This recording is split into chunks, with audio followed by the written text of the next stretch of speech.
ইলিয়াসের উপরে বিলা হয়েছে কিছু বাঙ্গু সুশীল। কেন বিলা হয়েছে? তারা বলে ইলিয়াস নাকি গুজব ছড়ায়, ইলিয়াস নাকি সত্যের সাথে মিথ্যা মিশায় পরিবেশন করে। এই বিষয়টা আমরা আজকে বুঝে দেখবো সত্যি সত্যি ইলিয়াস সত্যের সাথে মিথ্যা মিশায় পরিবেশন করে কিনা। তার পাশাপাশি ওই যে যেটা কয় না বিলো দ্য বেল্ট, সেই খেলা শুরু করেছে। কইতেছে ইলিয়াস নাকি মিলিয়ন মিলিয়ন ডলার ইনকাম করে। উরে বাবা, ভিডিওর ভিউ থেকে সোশ্যাল ব্লেড নামে একটা সাইট আছে, উঠে গেলে দেখতেন যে এই কোন সাইট কোন ইউটিউব চ্যানেলের কেমন ইনকাম হবার পারে। হ্যাঁ, এটা একটা ধারণা দেওয়ার চেষ্টা করে। ওইটা দেখিয়া বাঙ্গুলিরা ভাবিছে বা এটা চমৎকার জায়গা পেয়েছি তো, বিশাল প্রচুর জ্ঞান আহরণ করিচ্ছি তো। তারপরে উঠি থেকে ওগুলো নিয়ে এসে কপি পেস্ট করে ওই জ্ঞান বিলানোর চেষ্টা করে। যারা অনেকদিন থেকে ইউটিউবিং করেন, ইউটিউব করতে করতে বাল পাকায় ফেলছেন, তারা ইলিয়াসের ভিডিও যদি দেখেন তাহলে বুঝতে পারবেন যে ইলিয়াসের ভিডিওর বেশিরভাগ ভিডিওর এই মনিটাইজেশন মানে টাকা আসে না আর কি। এইটা শুধু ইলিয়াস না, সারা দুনিয়া যারা অ্যাক্টিভিজম করে তাদের জন্য এটা একটা বড় সমস্যা। কারণ তাদের ভিডিওতে ভায়োলেন্স থাকে, ভায়োলেন্ট ছবি থাকে, ভায়োলেন্ট ক্লিপ থাকে। এইসব থাকলে যারা ইউটিউবে বিজ্ঞাপন টিজ্ঞাপন দেয় না পণ্যের, ওইরা বিজ্ঞাপন দিতে রাজি হয় না। ওদের একটা স্ট্যান্ডার্ড আছে, কমিউনিটি স্ট্যান্ডার্ড। ওইটার মধ্যে ভায়োলেন্ট ছবি, রক্তপাত ইত্যাদি ইত্যাদি এইসব থাকলে ভিডিও মনিটাইজেশন করা যায়। এটা ছাড়াও ওই দেখেন পুলিশ মার্চ করিচ্ছে, মারিচ্ছে, এই সমস্ত জিনিস থাকলে, মিলিটারি মার্চ করিচ্ছে, রক্তপাত হচ্ছে, এইরকম জিনিস থাকলে কখনোই ওই ভিডিও মনিটাইজেশন করা যায় না।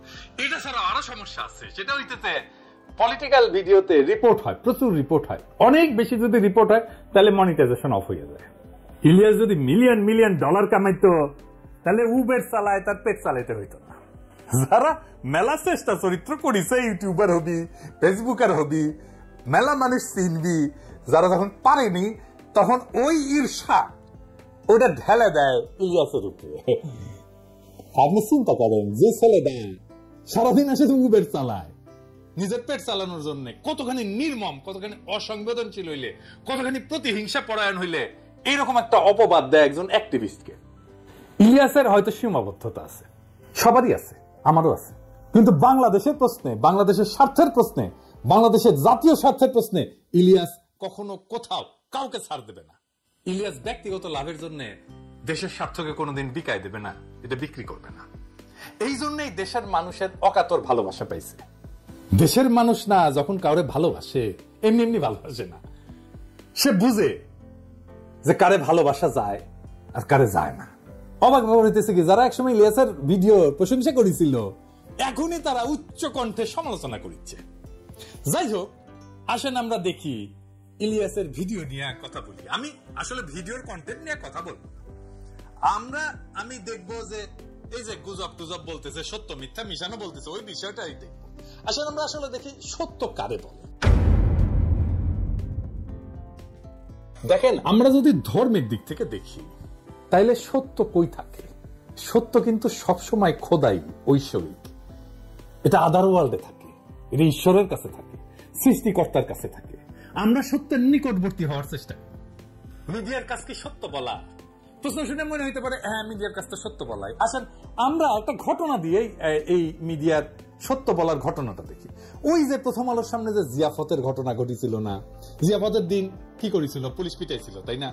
বিনা উস্কানিতে আলো নিভাই দিয়া সবাই পিটায় সরাই দিছিল, লাঠিচার্জ কইরা। কিন্তু ওই ঘটনাটা প্রথম আলো কিভাবে লিখলো যারা ওইখানে জিয়াফত করতে গেছিল তারাই বিশৃঙ্খলা করেছে, তাই না? বিশৃঙ্খলা কে করলো? যারা জিয়াফত করতে গেছিল, যারা মাইর খেলো, তারাই নাকি বিশৃঙ্খলা করছিল। স্পষ্ট ভিডিও ফুটেজ আছে, আমি দেখাইছি, আজ আর দেখাইলাম না। দেখেছেন তো, আলো নিভাই দিয়ে খুব শান্ত, বিনা উস্কানিতে যে জমায়েত তার উপরে লাঠিচার্জ শুরু করলো বিনা কারণে। এখানে আলো নিভাইছে পুলিশ, কখনো ওখানে আলো নিভানো হয় না। তার মানে পুলিশ জানতো, প্রস্তুতি নিছে যে তা মারবে, তারপরে বিনা উস্কানিতে ঝাঁপায় পড়ছে। শুধু যে ঝাঁপায় পড়ছে তাই না, একজন অ্যাক্টিভিস্টকে ধইরা প্রথম আলো অফিসের মধ্যে ধরে নিয়ে গেছে, ওইখানে বিভৎসভাবে নির্যাতন করছে। প্রথম আলো নিউজে ওইটা আছে, আলো নিভাই দেওয়া হয়েছিল, বিনা উস্কানিতে মারপিট করা হয়েছে। একজনকে প্রথম আলোর অফিসে নিয়ে যায় মারপিট করা হয়েছে, আছে? নাই। তার মানে প্রথম আলো ঘটনার একটা দৃষ্টিকোণ থেকে, তাদের দৃষ্টিকোণ থেকে সংবাদ হিসেবে উপস্থাপন করছে। প্রথম আলোর উল্টা পাশের অংশ যারা, মানে আমরা, তাদের কণ্ঠস্বরকে স্তব্ধ করে দিছে। সত্যটা কি, আমরা যেটা বলছি সেটা নাকি প্রথম আলো যেটা বলছে সেটা? সম্ভবত এই ঘটনার আরো অনেক দৃষ্টিকোণ আছে, কারণ আমরা দুইটা পক্ষ, প্রথম আলো এবং আমরা। প্রথম আলো একটা পক্ষ, আমরা আর একটা পক্ষ, তাহলে একটা তৃতীয় নিরপেক্ষ বা অন্য আর একটা পক্ষ, আরো 3-4টা পক্ষ থাকতে পারে। সবগুলো দৃষ্টিকোণ কি একটা সংবাদ মাধ্যম প্রকাশ করে না? সে করে তার জন্য যেটা সবচেয়ে সুবিধাজনক সেটা প্রকাশ করে। মিডিয়া যা প্রকাশ করে সেটা ঘটনার প্রতিক্রিয়া প্রকাশ করে, ঘটনা না। আসল ঘটনাকে সে পুনর্নির্মাণ করে, বানায়। সে পুনর্নির্মিত ঘটনাকে একটা ঘটনা হিসাবে প্রচার করে, এবং এই ঘটনার বাইরে যেগুলো সেগুলো হয়ে যায় গুজব। আমি একটা এক্সাম্পল দিই।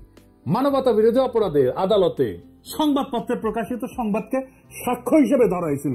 দুনিয়ার সব সাক্ষ্য আইনকে বুড়া আঙুল দেখায়, সংবাদপত্রে প্রকাশিত সংবাদকে সাক্ষ্য হিসেবে ধরা হয়েছিল। আমরা বলছিলাম এটা হইতে পারে না, এটা অন্যায়, এটা অপরাধ। এইভাবে সংবাদপত্রে প্রকাশিত সংবাদকে সাক্ষ্য হিসেবে ধরা যায় না। সংবাদপত্রে যদি সত্য কথাই লেখা থাকে তাহলে তাকে সাক্ষ্য হিসেবে ধরতে অসুবিধা কোথায়? অসুবিধা এইখানে, সংবাদপত্রে সত্য কথা লেখা থাকে না, লেখা থাকে একটা দৃষ্টিকোণ। আসলে ক্ষমতা সংবাদ তৈরি করে, ঘটনাকে পুনর্নির্মাণ করে, তার বয়ানের বাইরে সে যেটা বলতে চায় সেটার বাইরে যেটা, সেটাকে সে গুজব বলে উড়ায় দেয়। সে নিজের বয়ানকে সত্য বলে দাবি করে, আর বয়ানের বাইরে যেটা সেটা হইতেছে গুজব। এবার বুঝছেন তো? আমারও তো বলে গুজববাজ। আমি তো পত্রিকার নিউজ টিউজ রেফারেন্স দেখাই, তারপরেও আমি নাকি গুজব ছড়াই। তার মানে গুজব হইতেছে তার বয়ানের বাইরে যেটা, তার বিশ্বাসের বাইরে যেটা, সেটাই গুজব। কিন্তু ধরেন মিডিয়া যেটা প্রকাশ করে অথবা যেটাকে তারা গুজব বলে দাবি করে, এটা কিন্তু সত্য বা মিথ্যার বিষয় না। এই দুটেই হইতেছে পারসেপশন। এটাকে বলা যাইতে পারে ধারণা। কোন কোন পারসেপশন, কোন কোন ধারণাকে লোকে বিশ্বাস করে, এটাকে বিশ্বাসযোগ্য বলে মনে করে। এমনকি এইরকম ধারণা যে ক্ষমতার গদিকেও কাঁপায় দিতে পারে। আপনি যেটাকে বিশ্বাসযোগ্য বলে ভাববেন সেটা কিছু পূর্ব শর্ত আছে, সেই পূর্ব শর্তগুলো পুরো হইলে বিশ্বাস পোক্ত হয়। আমি একটা এক্সাম্পল দিই। ধরেন র‍্যাব কইতেছে যে হেলিকপ্টার থেকে হয় নাই, কিন্তু আমরা জানি, আমরা বিশ্বাস করি হেলিকপ্টার থেকে হয়েছে। তার মানে বুঝছেন তো, আমরা যেটা মনে করতেছি এটা বিশ্বাসযোগ্য। ধরেন গার্মেন্টস এর কোন শ্রমিকের উপরে বা বাসায় কাজের মেয়ে, কাজের ছেলের উপরে যে টর্চার হয়, এই ঘটনাগুলো খুবই বিশ্বাসযোগ্য ঘটনা। 1857 সালে সিপাহী বিপ্লব হয়েছিল, ওইখানে রটনা হয়েছিল যে ওই যে কার্তুজের মধ্যে শুকর আর গরুর চর্বি একসাথে মিশায় দেওয়া হয়েছে এবং কার্তুজটা মুখ দিয়ে কাটতে হইতো। ওটা একটা বিশ্বাসযোগ্য বিষয় ছিল। এই যে পারসেপশন বা জনতার মধ্যে যে ধারণা, বিশ্বাসযোগ্য ধারণা তৈরি হয়, এইটাকে নিয়ন্ত্রণ করার জন্যই মিডিয়ার জন্ম। মিডিয়া মানেই জনতার পারসেপশন বা ধারণাকে নিয়ন্ত্রণ করা। মিডিয়া মানেই একটা প্রোপাগান্ডার মেশিন। মিডিয়া কোন একটা পারসেপশন বা ধারণাকে সত্য বলে দাবি কইরা রটাইতে থাকে। এখন ক্ষমতার কি দরকার? এই পারসেপশনটাকে কন্ট্রোল করা দরকার তো, কারণ আমরা দেখতেছি যে এই পারসেপশন গুলো ক্ষমতার গদিকেও কাঁপায় দিতে পারে। তাহলে ক্ষমতার যেটা দরকার সেটা হইতেছে কতগুলো ঘটনাকে বানানো হিসাবে আর কতগুলো বানানোর জিনিসকে ঘটনা হিসাবে রটনা করা। তার মানে সে ঘটনাকে গুজব বলবে এবং বানানো জিনিসকে ঘটনা হিসেবে রটনা করবে। বুঝছেন? এই যে মিডিয়া, প্রথম আলো, ডেইলি স্টার, যা যা আছে, এই সমস্ত ফর্মাল মিডিয়া, এইটার পারপাস বা উদ্দেশ্য একটাই, সত্য বা মিছা বা গুজব নাম দিয়ে এই কাজটাই করে। তাহলে পাওয়ার বা ক্ষমতা কেন পারসেপশনকে বা ধারণাকে এত ভয় পায়? কারণ পাওয়ার সবসময় ভায়োলেন্ট, এটা সবসময় সহিংস। তো ঘটনা যদি নাও থাকে, বানায় বানায় কইলেও লোকে বিশ্বাস করে প্রায়। তার মানে এই যে প্রি কন্ডিশন হচ্ছে যে ক্ষমতা সবসময় সহিংস, পূর্ব শর্ত হচ্ছে সহিংস।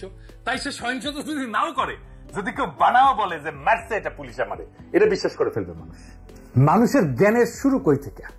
আন্দাজ থেকে, অনুমান থেকে। আমরা বিজ্ঞানের ভাষায় বলি হাইপোথিসিস। হাইপোথিসিসকে প্রমাণ করে বা অপ্রমাণ করে জ্ঞান অগ্রসর হয়। মানুষের হুশ, কালচার, তার এলেমের গোড়া হচ্ছে আন্দাজ বা অনুমান। যে আন্দাজ করে না সে বেহুশ।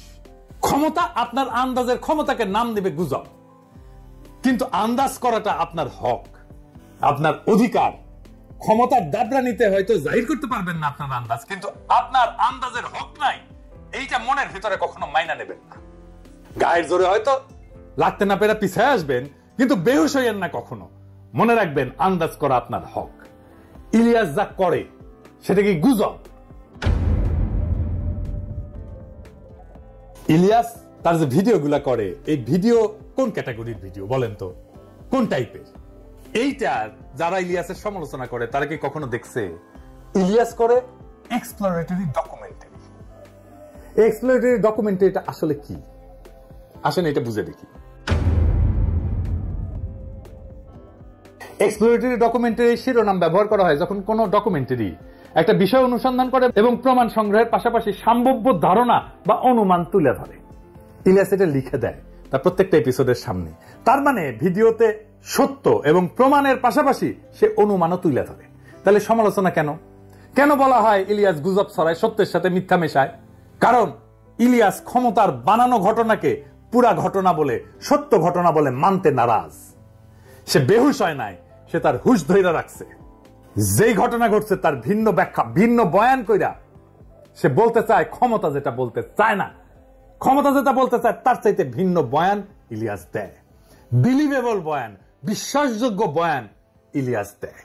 আসিফ নজরুল ক্ষমতা বানলো, ইলিয়াসের ভিডিওতে বিপর্যস্ত হয়েছে এবং হইতেছে, কারণ ক্ষমতা যে বয়ানটা বিশ্বাস করাইতে চায় সেটা ধাক্কা খাইছে। সেই জন্য ক্ষমতার আশেপাশে থাকা বা যারা ক্ষমতায় যাইতে চায় তারা ইলিয়াসের উপরে ঝাঁপায় পড়ছে। আরে সর্বনাশ, বিপজ্জনক লোক, এরা তো থামাইতে হবে। আসিফ নজরুল আরো বিপর্যস্ত হবেন, ওয়েট করেন। কারণটা হইতেছে আসিফ নজরুল বিপ্লবোত্তর ক্ষমতাকে সামরিক বেসামরিক এলিটদের হাতে তুলে দিছে। তাকে দৌড়ের উপরে রাখা আমাদের কর্তব্য। অনেকে আমাদের বলেন যে আপনি বিএনপির পিছে কেন লাগিয়েছেন। আমি বিএনপির পিছে লাগি নাই। আমার দীর্ঘদিনের পর্যবেক্ষণের ফল হইতেছে বিএনপি তাদেরকে পছন্দ করে যারা ওই যে সোহাদির বডিগার্ড, প্রেমিক, হ্যাঁ মুজিব প্রেমিক, যারা তাদেরকে বিএনপি প্রচন্ড প্রচন্ড প্রচন্ড প্রেম দেয়। হ্যাঁ, যেমন আসিফ নজরুল।